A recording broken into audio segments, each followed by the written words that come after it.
Hey everyone, this is Louisa Munson. You might know me as Mrs. M, and you're listening to the highlights of our ebook Should I Move to Portugal, which is celebrating the first 5 years of our family life in this amazing country.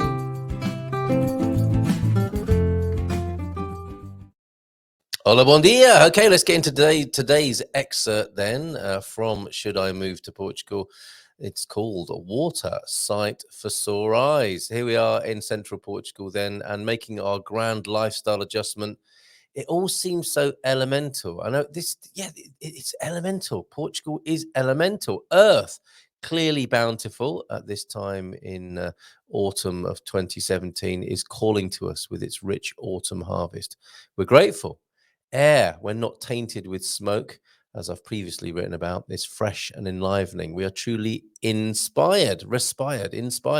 Fire, or at least the evidence of it, is literally on the horizon, so we're respectful of that. And for us pale-skinned Brits, the blessing of heat this late in the year moves us towards vast expanses of water nearby, and we're blessed with it, as you can see from this picture if you're watching the video, near Tomar. I think it's Castelo de Bode. Other keen-eyed viewers of the Baragens of Portugal might be able to let me know. But this is a truly fantastic feature, as I'm going to tell you more about now. Now, I have mentioned central Portugal's river beaches, and I urge you to make good use of them. They're nothing like we'd ever experienced up until that point. They're thoughtfully designed, they're beautifully located, and delightfully refreshing when you plunge yourself into that water on a hot summer's day. Or maybe give yourself one of those Wim Hof-style plunges later on in the year. They're found across the entire country, though they're not always obvious, it has to be said, to the casual foreign passerby, which is often the case with things in Portugal. You sometimes have to do a little bit of work to find these things, or adjust your eye and awareness, your consciousness, to see these wonderful treasures that are peppered all over the country. Do make sure then you could visit at least one praia fluvial, which is what they're known as, the river beaches, and stick one on your list so you make sure you're checking that box of must-do Portuguese experiences. Although I suspect once you have the bug, you'll be wanting to compile your own set of favorites, as we've done. Agroal is another one. Arganil and Goish river beaches I've talked about before, but they are all over the country. We know the ones in central Portugal best, I think. Wonderfully wet and wild too are the country's barragem swimming facilities. Pictured, illustrated here if you're watching the video. And they're jetties or pontoons on the edge of reservoirs. I know there's a bit of controversy about whether you should call it a jetty or a pontoon, but I think you get the gist there.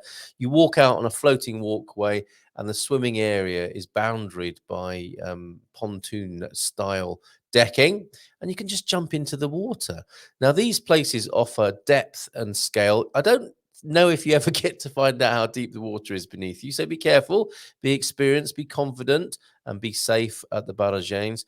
But the other thing is, when you're in them, you're looking out of the vast scale of the reservoir as well, and the big open Portuguese blue sky, which is lovely. So you get depth and scale there, which you won't find in a municipal pool. However, you do get to see incredible dam engineering, the engineering of dams. I don't mean that in a bad way. Yes, spectacular, some of the dams around Portugal. And you get to swim in the water and see these incredible building structures that have been made to create hydroelectric power. And mentioning there briefly municipal swimming pools, I got to say council-run pools are cool and plentiful in our experience too. Cool, not in street cool, but as in, as in street cool, and not as in they're too cold to get into. We found municipal council-run pools well kept, great value, and friendly. Yes, and warm as well. So they're cool and they're warm. And as you can see in the picture there, I would like some help.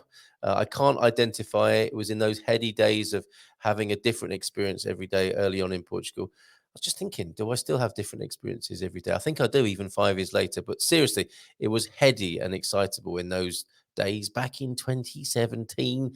And I don't honestly remember where that picture was taken. So if you're able to see the image on the cover of the podcast, or if you're looking at the video on YouTube, can you let me know? Is that Castelo de Bode? It's certainly in and around Tomar somewhere. So thank you very much for joining me this morning and hearing today's reading. Join us every day for a reading from Should I Move to Portugal, helping you answer that question and helping you feel at home in Portugal at goodmorningportugal.com, as Mrs. M's going to tell you now.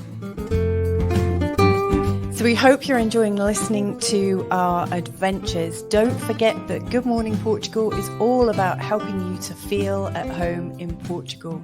And if you'd like to know more about how we can help you on your journey, just go to www.goodmorningportugal.com.